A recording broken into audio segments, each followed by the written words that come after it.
Tudo isso aí é verdade. Agora, na vida familiar, eu posso te dizer que com o falecimento dele, eu perdi, além do pai, um grande amigo, muito amigo mesmo.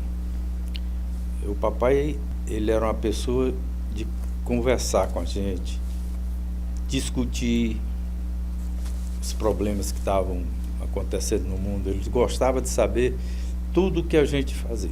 Jogava bola, que hora jogava bola, vocês chegaram jogando bola, tal, blá, blá, blá. Então tudo, o dia a dia, ele participava como amigo, às vezes aconselhava, às vezes dava sugestão, mas ele nunca foi de impor, ele cativava a gente sempre pela conversa. Eu saí de casa, eu tinha 15 anos. E naquela época, eu saí em 72, naquela época não tinha telefone, celular, não tinha, era carta. E mesmo o papai no governo, eu tenho até hoje várias cartas deles. Em alguns momentos lá no Karnak, eu acho que de folga, ele escrevia, para saber como é que estava, discutir os problemas. E eu posso dizer realmente que eu perdi um grande amigo, porque até hoje, depois de 46 anos, não tem um dia que eu não lembre do papai. Não tem um dia sequer. E eu posso dizer para você que eu sinto falta, eu já estou quase 70 anos, sinto falta até hoje dele, de ter o apoio, de ter a conversa e tal. Quantas vezes eu chegava do iate aqui de férias e chegava em casa, o papai já tinha saído para o consultório, ali na edifício São Lucas. E no final da tarde eu ia para lá, depois do último cliente, eu entrava e a gente ficava conversando sobre tudo. Sobre o River, sobre política, muito pouco. Principalmente depois que ele entrou na política, ele evitava que a gente participasse muito do dia a dia, não é? Mas a gente conversava sobre tudo. Então eu perdi um pai e perdi um grande amigo. E numa época que eu tinha 23 anos. Senti muita falta dele, como eu sinto até hoje. Mas não tem um dia que eu não lembre ou de uma ação dele ou de uma conversa nossa.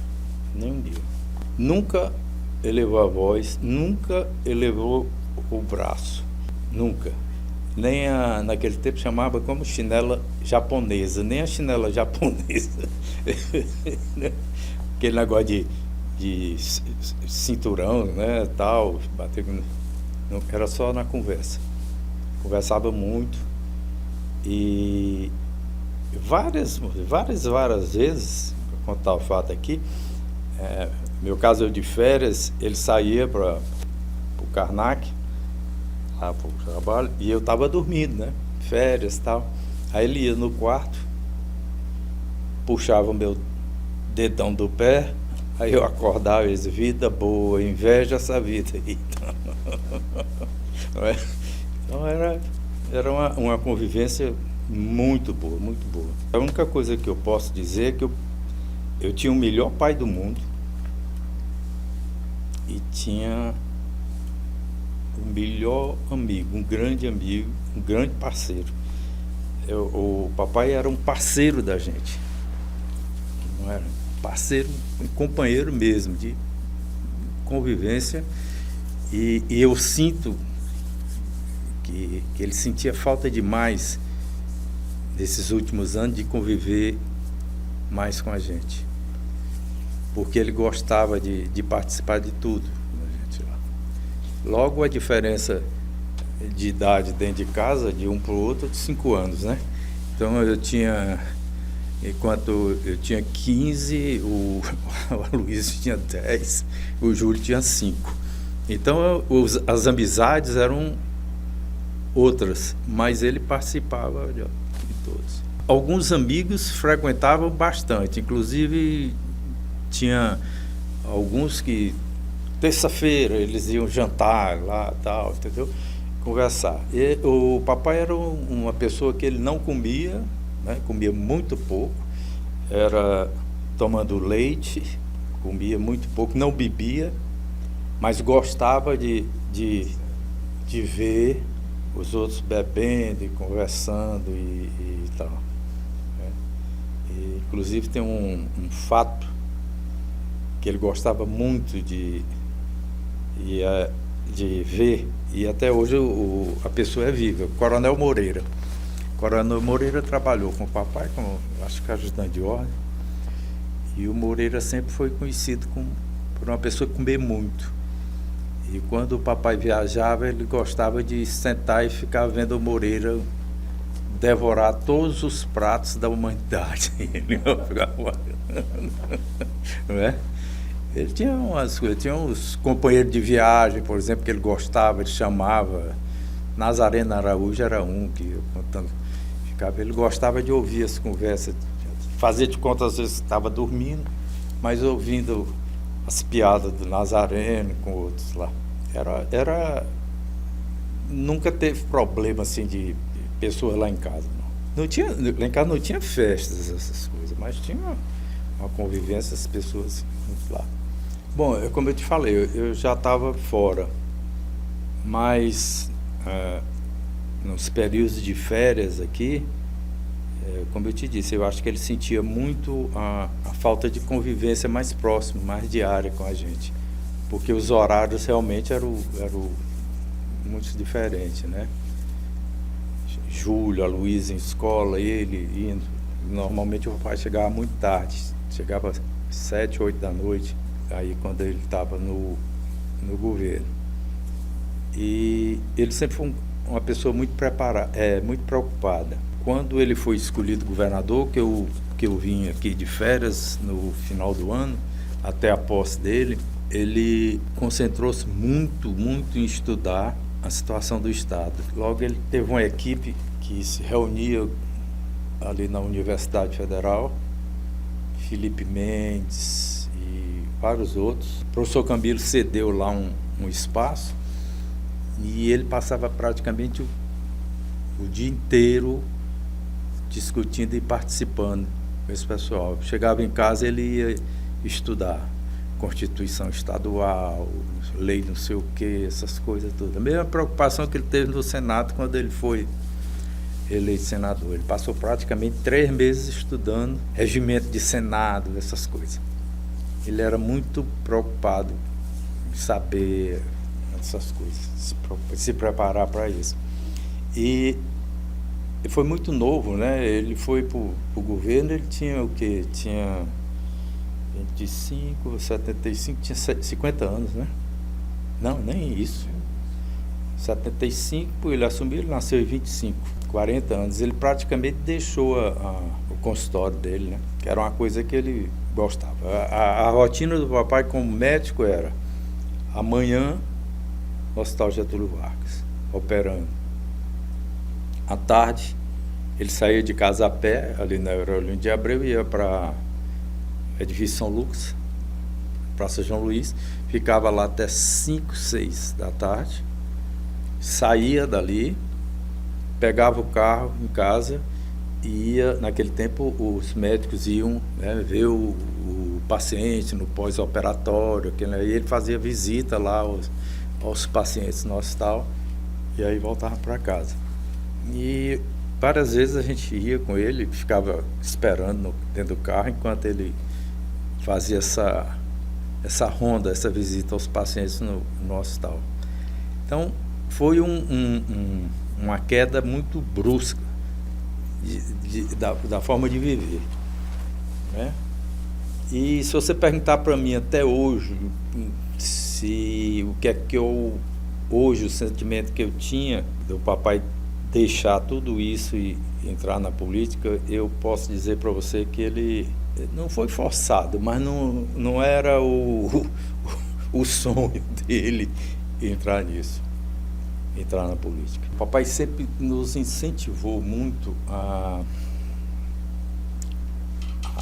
ler e a estudar Eu acho que ele gostaria muito de participar mais do dia a dia nosso em termos de escola.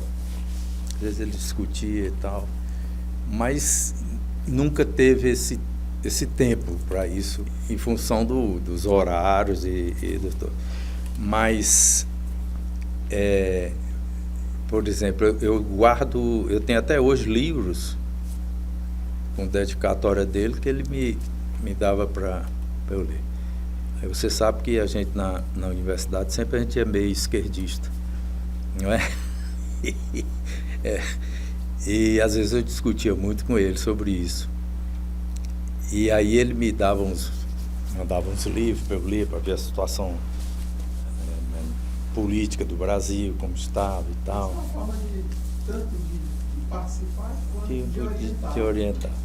E a gente discutia muito nesse aspecto, né? Em termos de política do Piauí, muito pouco. Eu mais ouvia ele e tal do que participar. Para mim foi um choque muito grande, porque você sabe que essas coisas acontecem e a gente fica quase que anestesiado. A ficha só vai cair depois de algum tempo. No caso do papai, o papai ainda passou uma semana em coma. Veja bem, eu vou contar a história. Ele, como eu te disse, ele era muito preocupado. Então, quando ele foi ali para o Senado, ele fica muito tenso com ter de estudar tudo aquilo. E eu me lembro que vários políticos lá davam uns livros, eu lá de Brasília, mandava aqueles livros, Constituição, Regimento, aqueles troços, ele ficava lendo aquilo direto. E aquele tempo era muito difícil, negócio de telefone, comunicação. Meu aniversário é 8 de março. Ele me ligou, que a ligação naquele tempo era uma coisa... Ele me ligou 7 de março, eu estava em Teresina ainda de férias. Porque quem mudou para Brasília foi meus 2 irmãos, a Luísa e o Júlio, e a mamãe. Eu, como já estava em Belo Horizonte, continuei em Belo Horizonte. E ele me ligou dia 7 de março, me dando os parabéns. Eu disse, ué, meu aniversário é amanhã. Ele disse, não, eu estou num ritmo aqui, que eu fui escolhido vice-líder do governo, e eu vou ter de fazer um pronunciamento depois da manhã em defesa do governo, negócio de saúde e tal. E eu estou me dedicando, estou preparando para isso amanhã, praticamente não vou ter tempo. Então estou te ligando antes, dar os parabéns, tal. E me perguntou, porque eu ia voltar para Belo Horizonte de carro, se eu ia passar por Brasília para ir para Belo Horizonte. Eu digo, não, pai, porque aí é contramão demais para mim, eu tenho de ir por Valadares e tal, aquele negócio. Mas depois eu vou, porque é próximo, tá? Eu vou de ônibus. E aí ele me ligou, tal, falou isso. E nós estávamos, eu no meu caso, a mamãe veio de Brasília para passar o aniversário comigo, e a posse do Dr. Lucídio, que era, ele não viria, mas a mamãe viria. Posse. Tanto que a mamãe já tinha chegado em Teresina. E quem me deu a notícia foi o Otacílio Fortes. Eu estava na casa da minha namorada, esposa hoje, quando o Otacílio chegou e disse, olha, eu não sei se foi, eu acho que foi o doutor Zenon Rocha, encontrou com ele, falou com ele. Bom, quando eu voltei, nós estávamos ali num apartamento na Coelho de Resende, acho que é difícil, Marquês de Paranaguá. E quando eu cheguei lá, já estava a mamãe sabendo e tal. O doutor Paulo Maluf, na época, eu não sei se era prefeito, acho que era prefeito de São Paulo, ou era presidente da Associação Comercial, ligou para ela e disse, olha, eu estou enviando um avião para você ir encontrar com o Disseu, lá em Brasília. O avião chegou, foi eu, a mamãe, mais uns 2 meses. acho que o doutor Zenon foi, teve alguns médicos que foram juntos. Quando nós não tínhamos noção ainda da gravidade, sabia que tinha tido um acidente, né? Quando nós chegamos lá, chegamos madrugada no aeroporto Brasília, o ministro Petrônio estava esperando a gente no aeroporto, lá no hangar lá do troço. E o Petrônio falou: olha, Marisé, a situação é bem complicada. E naquele tempo, a medicina, ainda mais em Brasília, era meio complicada. Em Brasília tinha um tomógrafo e era em outro hospital. E aí o Petrônio, ao longo do caminho, foi explicando pra gente e tal.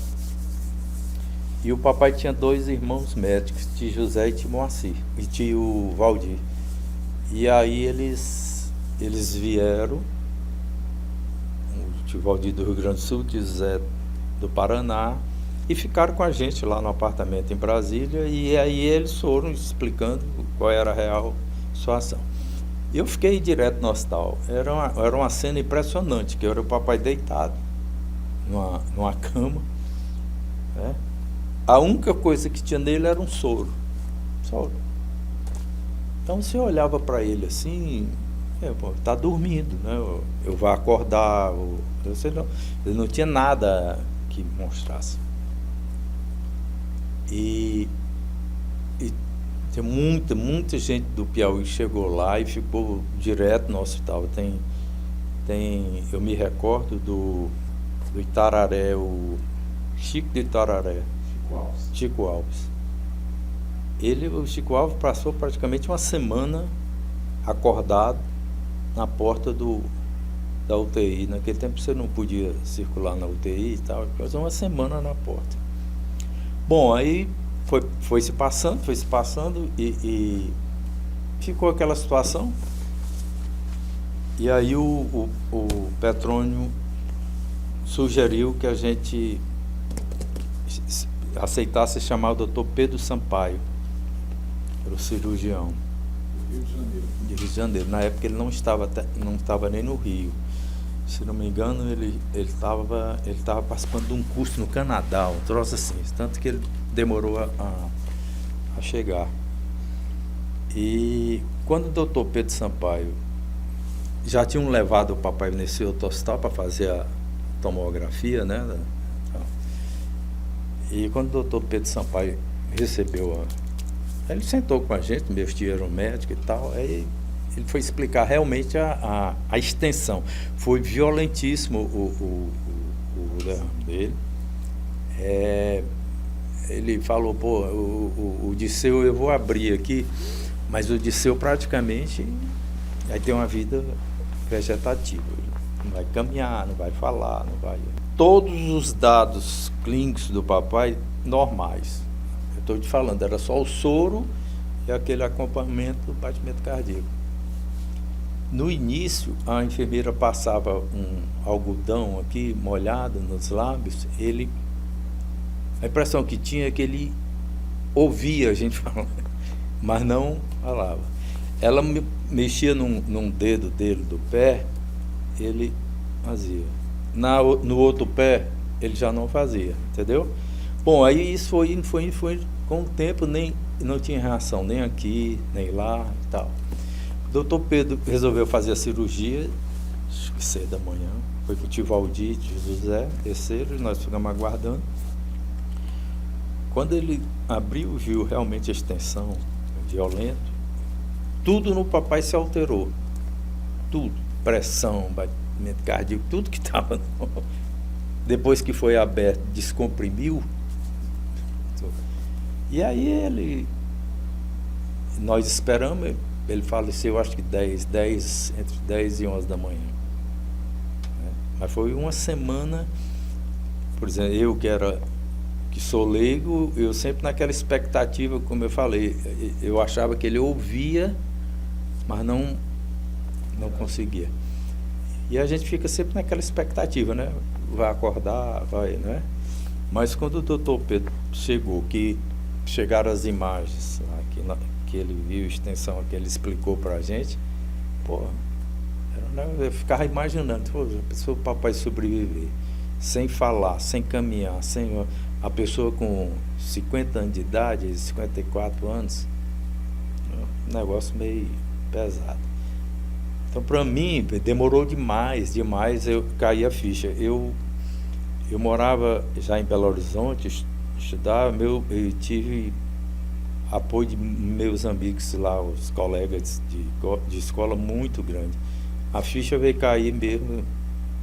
Ainda fiquei aqui em Teresina quase 20 dias participando aí de missa, de troços. Mas foi realmente uma perda. Às vezes eu fico imaginando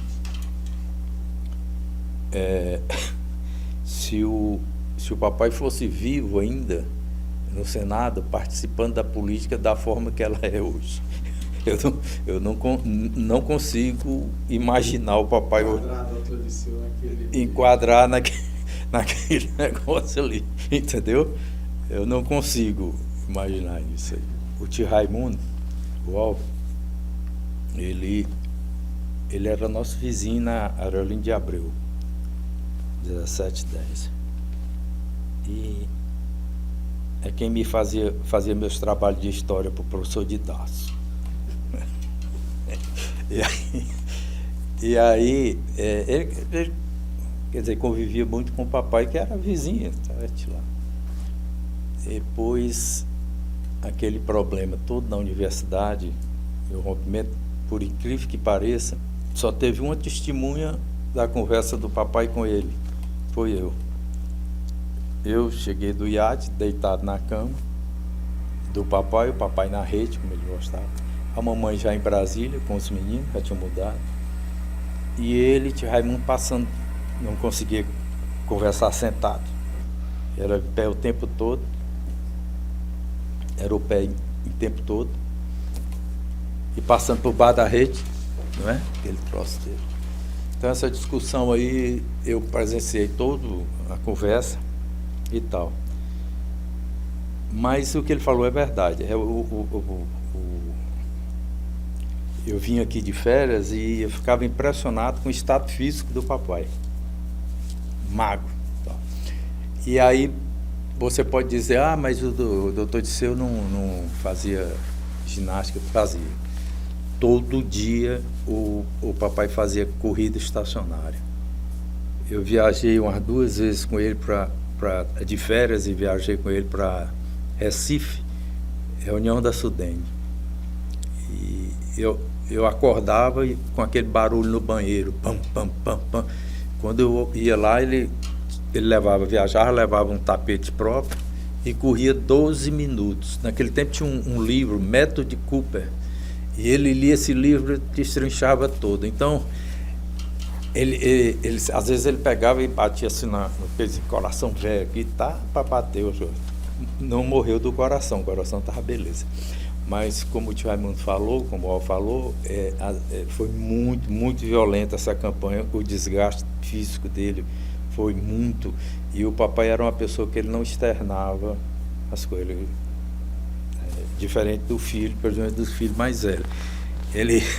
Ele guardava muitas coisas, não tinha esse ressentimento, só que ele ficava...